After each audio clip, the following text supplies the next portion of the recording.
Um, so, welcome everybody. This is Ramon Ramirez, and I'm a painter. And I've been doing it ever since the age of 5. And I had a couple of detours. I used to be an architect, and I was a professor also. Um, I reached the rank of assistant professor, and now I'm just a painter. And it's really what I was supposed to be doing all my life. And it really, I was born in East LA, um, and grew up kind of like a normal barrio kid. And I happened to be kind of a nerd, so I loved school, and I just kept going and doing the best that I could. I never took an art class in high school, and when I went to college, I went to the best college in the whole world, Berkeley, go Bears, and I studied architecture, and I ended up getting a undergraduate degree in architecture, a master's degree in architecture, and then another master's degree in art. School was fun. It really, I was good at it. I loved it, and yeah, I'm fortunate in that I was able to go that path, and that's basically it. That's really who I am. You have two degree, right? You have architecture and painting. Yes. So, but can you tell us why you want to do it both? Um, the weird part is that I didn't know that art could be a profession. I didn't know that it was a career. Mm-hmm. Nobody ever told me. I had no mentors. I had no family members that were artists. And so my college counselor at the time was like, "Hey, Ramon, you're good at drawing. You should study architecture." And I had no clue. Mm-hmm. And I said, "Fine, let me check the box." And sure enough, Berkeley accepted me, and there I was, an architecture major, and I was good at it. I actually think I ended up winning the AIA school medal when I was there, and I was the commencement speaker also. So I did pretty good. I can't remember. I went to school like 400 years ago, and so I think I ended up with a 3.9 GPA from Berkeley, my cumulative GPA. I could be off a point or two, but it was pretty high.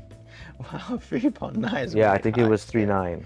So I believe that you do enjoy your study during this time a lot. Oh yeah, I loved being at Berkeley. I loved the homework was easy for me. Mm-hmm. I couldn't believe that my homework was to draw. I couldn't believe that my homework was to paint. I couldn't believe that my homework was to think about space. Mm-hmm. And there were some hard times. There were some really difficult times. Architecture is not an easy major, mm-hmm. It's actually kind of like my work right now. Mm-hmm. I can't believe that my job is to paint. And I'm just so fortunate and so lucky to say, hey, you know what? Monday morning, I'm gonna paint, and that's just to me, it doesn't get any better than that. I had worked at an architectural office during my college. I worked at Herman Stoller Colliver in San Francisco, and I also worked at Furneaux and Hartman in Berkeley. At one day a week, maybe the summer times, I was full time, mm-hmm. and so the transition was relatively easy for me because I was already working. I didn't have the luxury of not working, of only studying. I needed to supplement my income or my grants to pay the rent and to eat, really. Mm-hmm. So I needed to work, and I guess when I was lucky, I was able to find work back then. I guess it was the 90s. Mm-hmm. I went to school during the 90s, and I worked all through my college career. All through my college career, so that when I graduated, it was very easy to continue working. And Laura Hartman said, "Hey, Ramon, we like what you're doing, come on board full time. And yeah, it was a wonderful moment. It was really nice moment in time. I think every project that I worked on when I was at Furneaux and Hartman got published. And not because it was me, but I worked for a great firm and it was a great team. And yeah, so it was, I didn't sleep very much, you know. I'm kind of telling you guys that everything was easy and awesome, and it involved a lot of work. And I went to school and I went to work, and sometimes I didn't have enough money to buy food, so I would kind of like borrow a Snickers bar from the local 7-Eleven, you know, for dinner, and it wasn't all roses, but I was living my dream. You know, I wanted to go to college, and I wanted to study, and I wanted to you know, I think I was the president of the student group called CASA, the Chicano Architecture Student Association. I was in leadership, you know, with faculty members. I was helping to accept new applicants to Berkeley. I was really involved. And I slept very little, you know. I used to be beautiful, but the lack of sleep during college made me this person who I am today.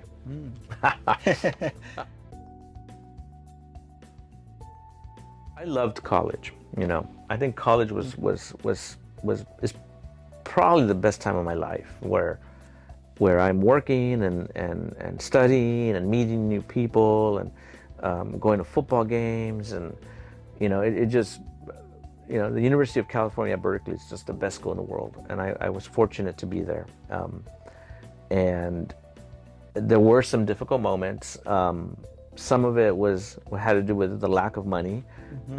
Food was sometimes hard to come by, and obviously working hard and the late nights, but that kind of is normal. And I think one of the things that I remember is it's one of the first times that I faced racism. And when in East LA, growing up, I went to Garfield High School, and everybody's brown, and so there's no racism. You know, they laugh at you and they poke fun at you, but for the music that you like, for the hair, but they don't say, hey man, you're brown, you know. But at Berkeley, I was a graduate student instructor, and on my first day, I don't know if I've shared the story before with anybody, but you're getting an exclusive, Chi. Okay. On the first day that I taught, I was a graduate student, and they gave me a class to teach, a drawing class. And as I was leaving, somebody wrote on the board, "Who let the beaner teach?" Oh, that's horrible. Yeah, and it just kind of gave me I just kind of like, I'd never experienced that before. You know, I'm like, beaner, are they talking about me? And then of course I'm the only brown GSI, so none of my professors were brown, and so they were talking about me. And so it just was a difficult moment, but I think it gave me, I went home, took a pause, and I kind of said, you know what? Yes, I am teaching. And I went back, and my students did great, and I gave it my 100%. And you know, I was teaching, I was working at Furneaux and Hartman, which is a high-end design firm. I was at Berkeley, the best school in the world. Yeah, I had it all, man, minus sleep. So that was a difficult moment, but it kind of allowed me. There's no situation, Chi, that I'm in now in life that I feel less than anybody. I actually am. I'm a really good participant. I'm a warrior. I paint. I do my best, and I think that's what college taught me. There's going to be some people that don't like you. That's okay. There's going to be some people that like you. That's okay. You just do the best that you can. Yeah. Always.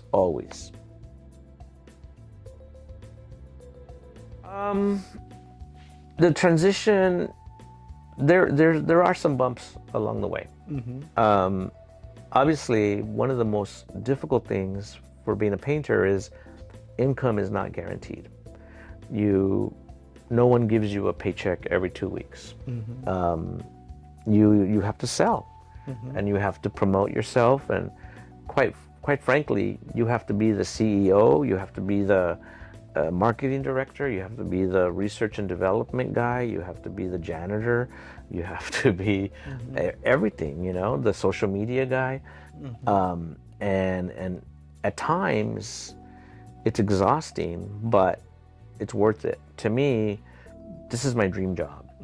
And today is a Saturday in the morning, and we're working, and I'm okay with that.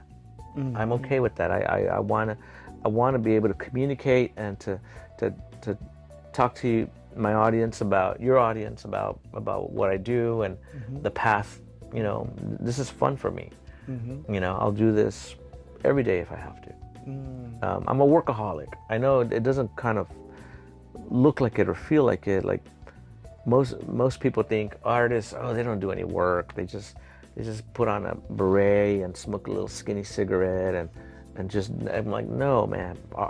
I'm working all the time. I'm eating dinner and I see a beautiful sunset and I'm taking pictures, and maybe I'm out on a date and I'm obnoxiously I take out my camera and my date's like rolling her eyes and I'm like, oh my God, again. I'm always working. Yeah. Painting is a lonely job. And it sounds silly, but I'm a social person. I love people and I love talking. And there are sometimes that I don't see anybody for a whole week. Nobody. And it's just me and my work, and I put my music on and I just go to town on my work. And I do have some art friends that I talk to almost on the daily basis and on the phone. And before the pandemic, I used to go visit galleries with another artist friend of mine, Linda Areola. We would go to check out the new shows every Thursday, and it's very important to see other people's work to inform your work. But yeah, it's kind of a lonely job. So if you don't like being alone, do not be a painter. Yeah, I don't like being alone, which is kind of weird that I'm a painter. That's very interesting. Yeah, it's really trippy. Very contradict with the type of work and also your personality. Exactly. How you make the balance? I'm on social media. I post almost every day. I believe it or not, I go to McDonald's just to buy a cup of coffee just to talk to somebody. Sometimes, Sometimes. And so I just kind of say, yeah, let me have a small coffee, and that's my interaction I have with a human all day long.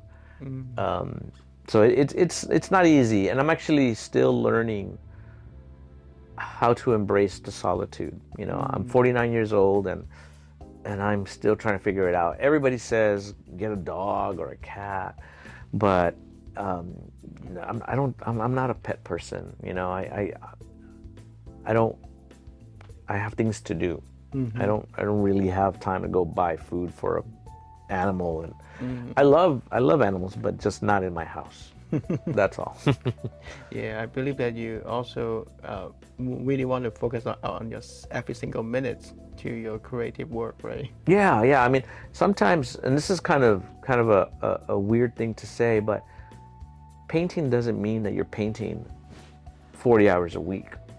Painting means that you're thinking about painting. Painting means that you're reading poetry to be inspired for your painting. Painting means listening to music to understand. You want to tap into the creative current, and sometimes you have to listen and observe in order to be a part of this creative current. And sometimes it means going to museums. Sometimes it means going to the desert by yourself to wake up to sunsets at 6 o'clock in the morning. yeah, painting is a really interesting career, and then you have to talk to your clients and deliver paintings and buy supplies, and it just, yeah, yeah, it's not super easy and fun, but I love it. I don't know what else to do. I see. I do have a network of friends, and I do have that are artists, and they're very good artists in LA, and I can always reach out to any of them, and they can help me, and where do I buy the canvases? Where do I need to buy a super large canvas for a commission, and I have no idea where to buy it, and my friend Yolanda will say, oh, you just go down to Gardena and they'll make it for you any size, and so there's a good network of us that are helping each other out, and I do think that a network is really incredibly important for us all. Nobody works in a vacuum, even though I just finished telling you that solitude is a main component of painting. I also know that social media and texting have connected us together in a way that wasn't possible before. And quite frankly, I mean, I don't have any problems talking about this. I sell most of my work on social media, Instagram and Facebook. That's where people see my work. And this past year, for the pandemic, I didn't have any shows, any physical shows. Everything was online, and yeah, I actually had a pretty good year.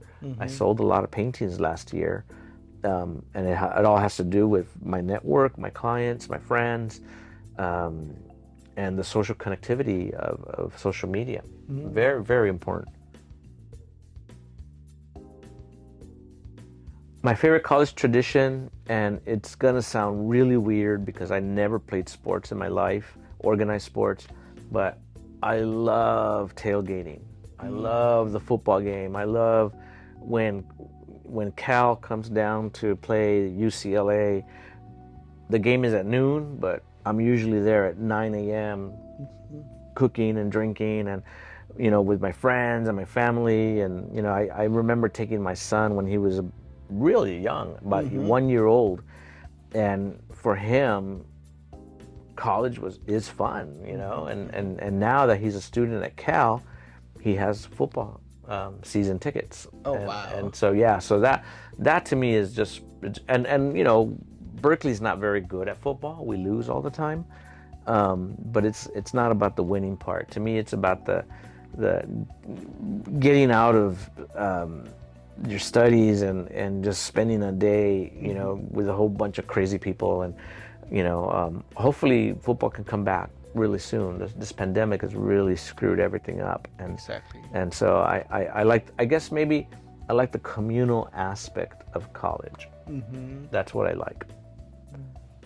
So great. So I right now I'm at USC right now. So Yeah. sometime, where by chance, would you mind come to my school? Yeah, man, it's great. Awesome. It's a what are you studying there? No, I'm working at SC. Oh, you're working there? Yeah, Oh, and cool. also we sometimes Saturday we can do tailgating. So that, Yeah. let's get together. Yeah. Well, when Berkeley plays USC, I'm gonna be there. That's will be fun. Oh yeah. So Hopefully we'll beat you. we'll see. USC have a strong team. Sure. But they cheat. They're cheaters. Yeah.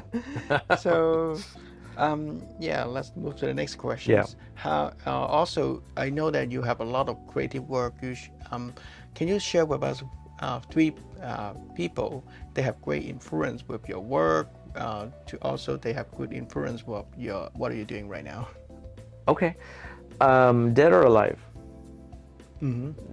Dead or alive, like painters that I don't know, or painters that I work with? You can do whatever you like. Yeah. Okay. So because more of the great people, they have a next stage already. yeah. Well, okay. Well, let me illuminate a couple of things. So I love painting, and I love a bunch of painters. Gerhard Richter is one of my favorites. Richard Diebenkorn, Georgia O'Keeffe, Helen Frankenthaler. I just consume art. I read books. I have a ton of books, and I don't have enough shelf space, and knowledge is awesome. You know, I kind of want to share that with your audience. Just keep consuming things, intellectual things, paintings. You know, I just look and buy books and you know, anyway. But I think some of the people that I'm really kind of close to right now, and that they're very influential, is other artists, and one of them is Yolanda Gonzalez, and we've gotten to be really good friends over the last couple of years, and she's just a powerhouse. She just paints and draws, and she's going to have a major show next year at the Museum of Latin American Art, and I'm really excited about that, and I'm really excited that I can call her my friend. You know, and we touch bases every day, and it's just kind of a really, even though I don't want to paint like her, but I love her energy, and I love that she's always working, and I don't know if she knows how to stop working. And that's actually something that I'm really understanding about what painting is about. You know, it's just this fountain that just keeps flowing and flowing, and you have to feed it, and if you stop, then you're not a painter. Then you know. So another person that I really look up to is Linda Arreola. She's another artist, and not only does she do really amazing artwork, but she kind of goes out and looks at the galleries and says, "Hey, Ramon, let's go check out this show. What do you think about this?" And so she thinks about things intellectually, and that's really allowing me to understand what I'm doing. You know, and it forces me to think about why I'm painting so many palm trees, and you know, how many palm trees can you paint? And the answer is, well, how many palm trees does Jaguarland have? You know, I realize that I'm creating another world, and in my other world that I'm creating, there's a lot of goddamn palm trees. Okay, so that's kind of a funny thing to say, but it's true. It's inexhaustive. I think I'm going to paint until the day I die. I'm not going to retire. I'm just going to work and work and work, and then one day I'll just keel over, and you know, maybe somebody will go to my funeral. But anyway, yeah, and there's just kind of a, in terms of influence, believe it or not, I just love looking at work, and I just love paying attention to what's happening. And you know, there's just a lot of people out there that I really like, numerous amounts. Another artist that I like is Jose Ramirez, and he's a teacher in middle school, I think, but he's also a painter. And he is growing a garden at his house, and he's teaching his kids, his students, how to appreciate food that they grow, and he's integrated into painting. So he has a holistic approach to gardening and painting and education, and so he's actually very inspirational also. So yeah, I mean, I can just keep going down. All my friends are inspirational one way or another. Gotcha. Okay. Yeah. Okay. So, Ramon, thank you so much for your time. So I know that you have great work, you have great friends, but also I believe that today a lot of people want to know more about you. Maybe also want to see what they can get your artwork, right? Yeah. So how they can contact you? The best way is through Instagram. You know, my handle is Jaguarland, and you can DM me, or you know, Facebook also works too. I'm on Facebook all the time, and I have a website too, jaguarland.com, Jaguarland. And same thing for Instagram, Jaguarland, Jaguarland. Yeah, I'm always on there. Make sure that you like my stuff, follow me, and I'm I'll be glad to talk to you. I love talking. I don't. Again, solitude is a component of painting, and I hate it. I hate being alone.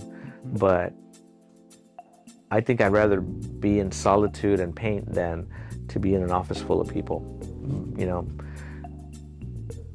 Great. I think. I don't know.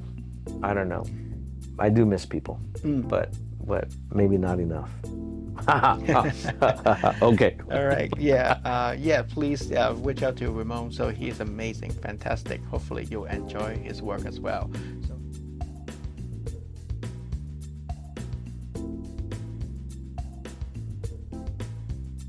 How we met before? Me and you? Yes. I was teaching at ELAC, and you showed up and said, "Hey, I want to learn architecture." Yes. And yeah, so Chi was my student 100 years ago. Oh, that's long. A long time ago, yeah. Yeah. I can't remember how long ago, but it was a long time.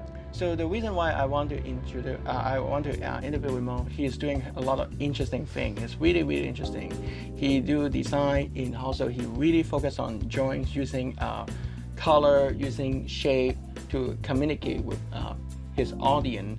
So, and also this process also is not only produce, also you have a lot of things you need to consider, like how to deliver the product to the audience, how to distribute his work, how to promote his ideas. So everything is very interesting. That's why we have a showcase to introduce him to everyone, and also to have a conversation to see what he's doing right now. So.